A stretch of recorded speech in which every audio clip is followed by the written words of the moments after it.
Hello, my name is Nathan Humphrey, and today I'm going to be presenting my fact-based telling about the Cuban Missile Crisis from the perspective of Vasily Arkhipov. So, Vasily Arkhipov was a submariner for the Soviet Union for almost all of his life. He had participated in the Soviet-Japanese War, and he was aboard a nuclear submarine that was on the verge of meltdown, known as the K-19 incident. But the events that would unfold in 1962 were the most stressful he would ever endure in his life. Now, during his entire life, he had grown up in an age where the world was split half and half.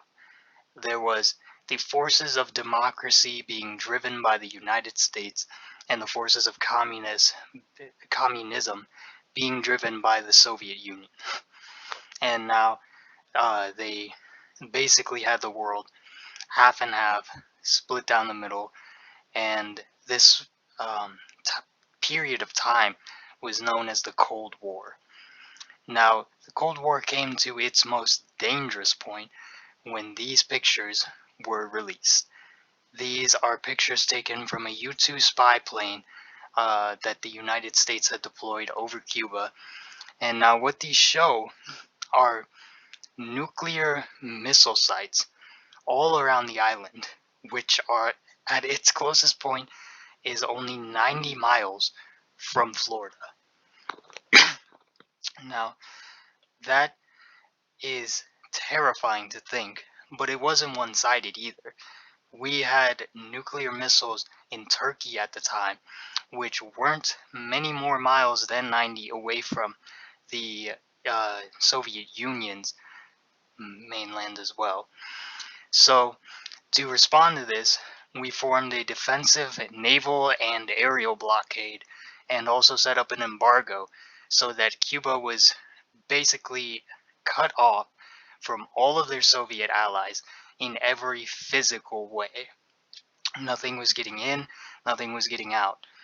Now, the thing was that everyone had these burning questions, which was how fast can they build these nukes? How much destructive capability do they have? And how close are we to full-on nuclear Armageddon? So now we enter the perspective of Vasily. He knew all this beforehand. He was deployed to monitor the blockade line that the United States had set up around Cuba in his submarine, and him and his crew were being pursued by this, blockade fleet.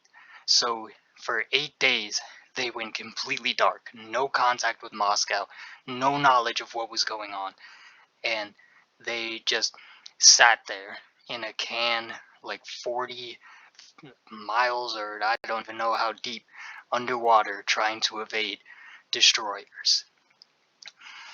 The submarine he was piloting, or not piloting, he was a captain of, had nuclear torpedoes on board that were capable of destroying either an entire naval fleet or a city in Florida. And he was to monitor the situation, and if nuclear war was to erupt, they were to fire this and, do as much destruction of life as possible. So, from the United States point of view, this is a very scary point in time, and it is from actually everyone's point of view. So they were keenly interested when they detected this submarine in the water, and they called up. They were like, hey, what do we do? And they were told by the president himself, I want you to get that sub out of the water without damaging it. So what they did was they signaled depth charges all around the submarine to try and force it to surface so that they could, maybe capture the people, have them as a political bargaining chip. It's really up in the air why, but they did want this. So what Vasily and his crew first heard were just huge explosions, the entire sub shaking. Imagine being inside a soda can that's getting shaken up. That's how they felt. They were scared to death. They thought the war had erupted. They thought everything was lost and that they needed to fire their nuke or they were going to die.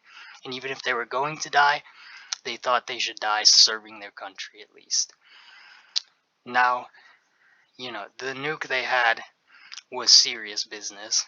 That alone was bad, but what it would have set off if they had done this would have been the end of the actual world.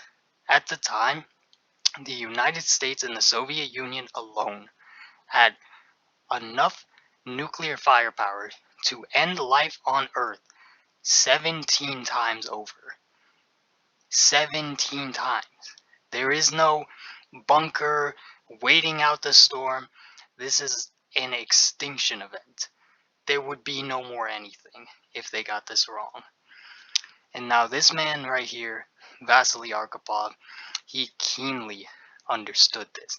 He understand what it meant to, if they got this wrong, and if they, even if they got it right, you know, why should all life have to end? Like the Soviet Union, sure, but all the planet, who is he to make this decision? So he firmly denied, and they needed all the senior captains to agree. He was the only one who said no. So they were forced to surface. They did, and as they went out, on top of the deck of the submarine, a plane whizzed by and started firing shots, and they all thought their fate had arrived. But the shots dinged out in the water a few feet away from them, and they were clearly warning shots, and they breathed a sigh of relief. Vasily was right, and they would have made the worst mistake, and maybe the last one in history. But luckily for them, they didn't. They established contact with the ships. They told them of their nuclear capabilities, and immediately they were in contact with Russia again, or the Soviet Union at the time, and they called them back to, come home so that nuclear war did not erupt. Now, at the time, due to the climate of the Cold War, when they returned, they were not greeted as heroes in any way. They were hailed as cowards.